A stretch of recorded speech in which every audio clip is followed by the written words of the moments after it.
ఆంధ్రప్రదేశ్లో కూటమి ప్రభుత్వం వచ్చిన తర్వాత అరాచక పాలన, హింసాత్మక రాజకీయాలు ఏపీలో చోటు చేసుకుంటున్నాయని, వీటిపై ఢిల్లీలో ధర్నాకు పిలుపు ఇచ్చిన సంగతి తెలిసిందే. కాగా ఈరోజు జగన్ ఢిల్లీలోని ఎంపీలు, రాజ్యసభ సభ్యులు, ఎమ్మెల్సీలతో పాటు పార్టీ నాయకులు, కార్యకర్తలతో ఢిల్లీలో భారీ ధర్నా నిర్వహించారు. అయితే జంతర్ మంతర్లో ధర్నా చేపట్టడానికి ముందే జగన్ స్పందించారు. ఏపీలో కూటమి ప్రభుత్వం అధికారంలోకి వచ్చాక 45 రోజుల్లోనే 35 రాజకీయ హత్యలు జరిగాయి. వందల ఇళ్లను ధ్వంసం చేశారు. ప్రభుత్వ, ప్రైవేటు ఆస్తుల్ని ధ్వంసం చేశారు. 1000కి పైగా అక్రమ కేసులు పెట్టారు.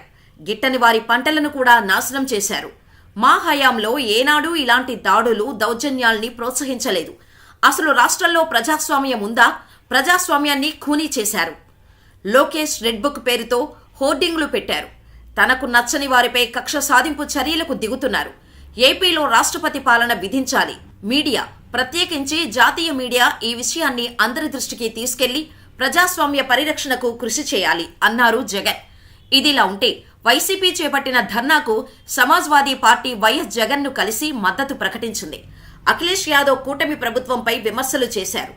ఏపీలో ప్రజాస్వామ్యం లేదు, అధికారంలోకి వస్తుంటారు, పోతుంటారు. కానీ ప్రజాస్వామ్యాన్ని కాపాడాలి. రేపు మళ్లీ జగన్ సీఎం కావచ్చు. ప్రత్యర్థుల ప్రాణాలు తీయటం సరికాదు. ప్రత్యర్థుల ఆస్తులను ధ్వంసం చేస్తున్నారు. కార్యకర్తల కోసం జగన్ పోరాటం చేస్తున్నారు. కార్యకర్తలే మళ్లీ జగన్ను సీఎం చేస్తారు. టీడీపీ ప్రభుత్వం ఎలాంటి సందేశం ఇవ్వాలనుకుంటోంది? భయంతో ప్రజాస్వామ్యంలో గెలవలేరు. అధికారంలో ఈ రోజు ఉండొచ్చు, లేకపోవచ్చు. ఏపీలో శాంతియుత వాతావరణం నెలకొనాలి. ప్రత్యర్థుల ప్రాణాలు తీయటం సరికాదు అని వైసీపీకి మద్దతు ప్రకటించారు. మొదటి నుంచి కేంద్రంలో ఎన్డీఏను జగన్ సమర్థిస్తూ వస్తున్నారు. కానీ ఏపీలో ఎన్డీఏ కూటమిని వైసీపీ వ్యతిరేకిస్తోంది. వైఎస్ఆర్సీపీకి ప్రస్తుతం 4 ఎంపీలు ఉన్నారు. రాజ్యసభలో 11 మంది ఎంపీలు ఉన్నారు. వీరి మద్దతు ఎన్డీఏ కూటమికే ఉంటుందని జగన్ ప్రకటించారు కూడా. దీని అర్థం ప్రధానమంత్రి మోడీ సానుభూతి తప్పకుండా తమపై ఉంటుందనే నమ్మకం జగన్కు ఉందనే చెప్పాలి. గత ప్రభుత్వంలో 22 మంది ఎంపీలు వైసీపీకి ఉండగా వారు ఎన్డీఏకు మద్దతు ప్రకటించారు. ఒక్కరోజు కూడా ప్రధానమంత్రిపై కానీ, ఎన్డీఏ కూటమి ప్రభుత్వంపై కానీ వ్యతిరేకంగా మాట్లాడిన దాఖలాలు లేవు. ఆంధ్రప్రదేశ్కు రావాల్సిన విభజన హామీల గురించి కూడా 5 ఏళ్లలో ఒక్కరోజు కూడా ప్రస్తావించలేదు. అందువల్ల తాము చేస్తున్న ధర్నాను కేంద్రంలోని ఎన్డీఏ వారు సమర్థిస్తారనే నమ్మకంతో జగన్ ఉన్నారని చెప్పవచ్చు. అందరికీ ఇక్కడ ఓ సందేహం రావచ్చు. ఢిల్లీలోనే ధర్నా ఎందుకు నిర్వహించాలి, ఏపీలో ఎందుకు నిర్వహించకూడదు అని.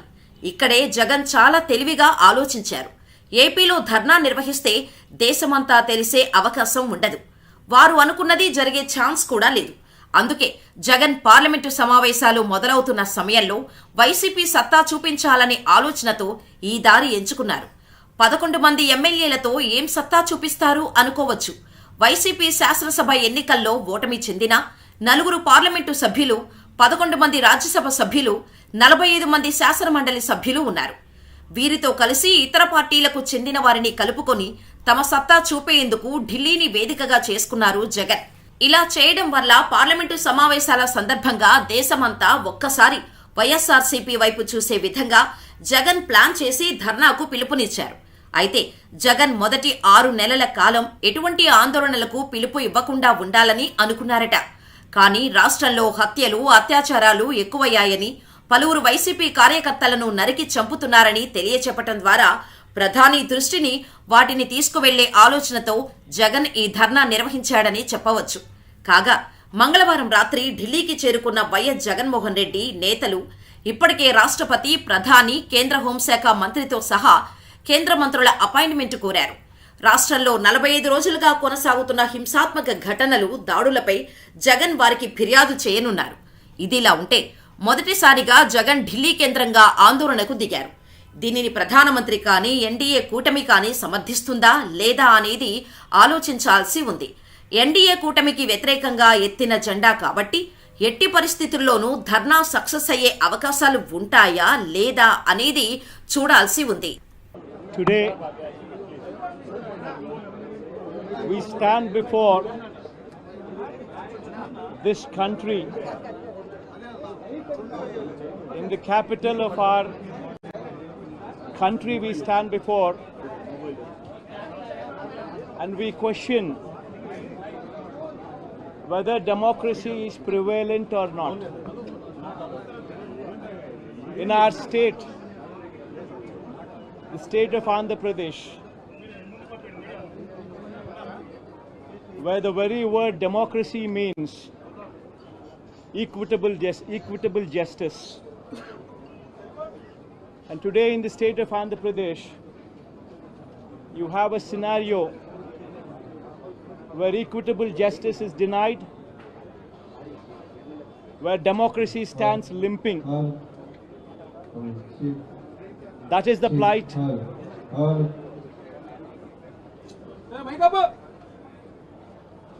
That is the plight of affairs in Andhra Pradesh.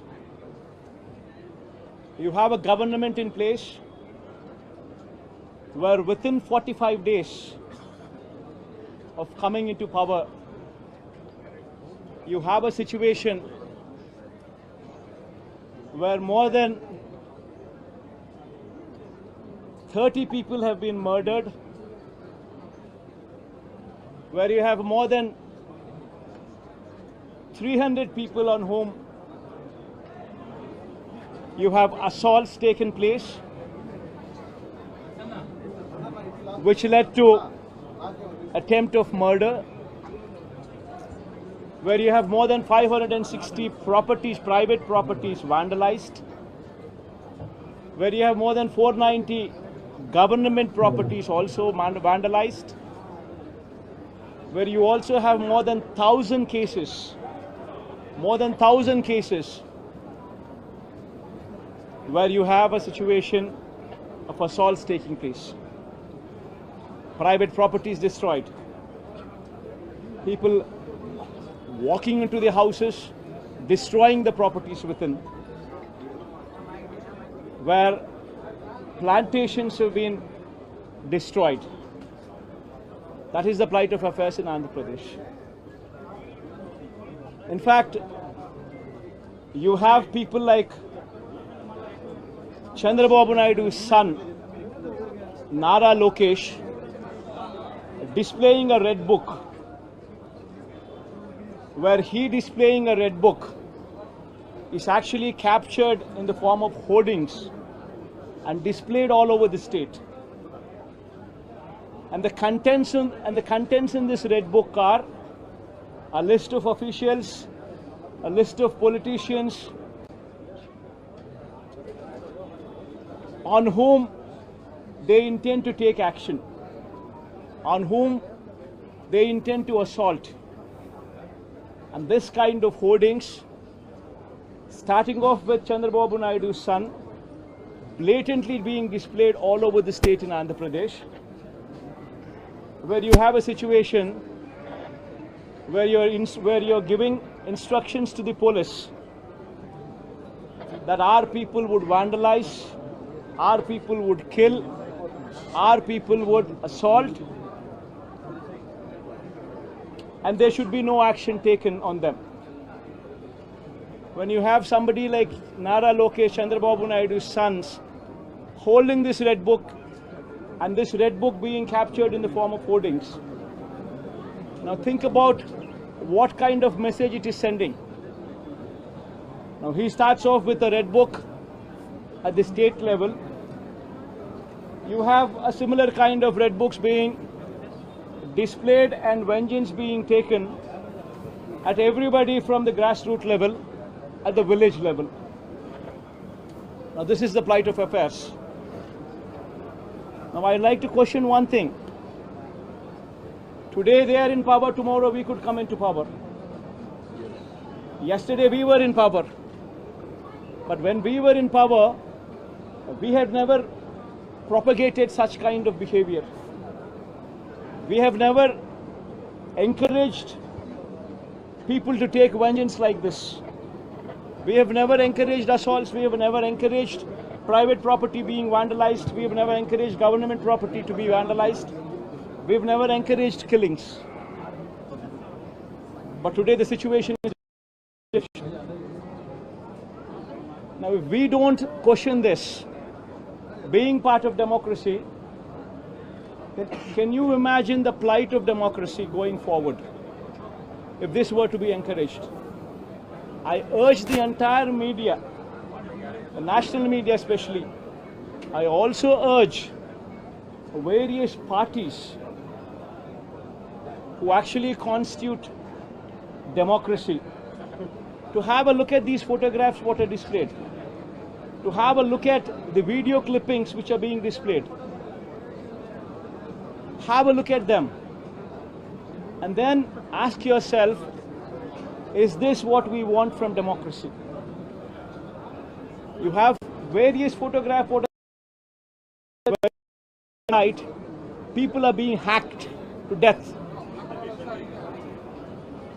where you have photographs displayed where you would find a corporator running for his life stabbed multiple times, where you would have various photographs and video clippings displayed.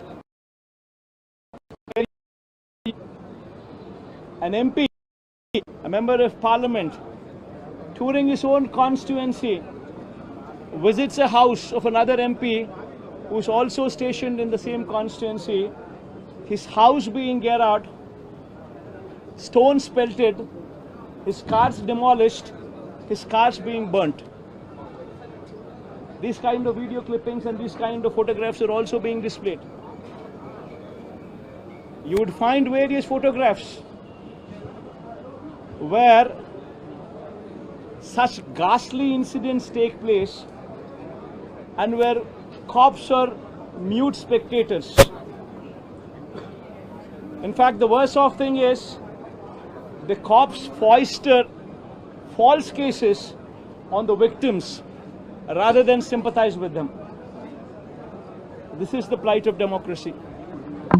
I urge the entire media, and as the day goes by, various leaders from various political parties whom we had requested to come over here to actually look at this protest, to actually look at this photo gallery protest which has been organized, displaying these photographs, displaying these video clippings, to please have a look at it and raise your voice.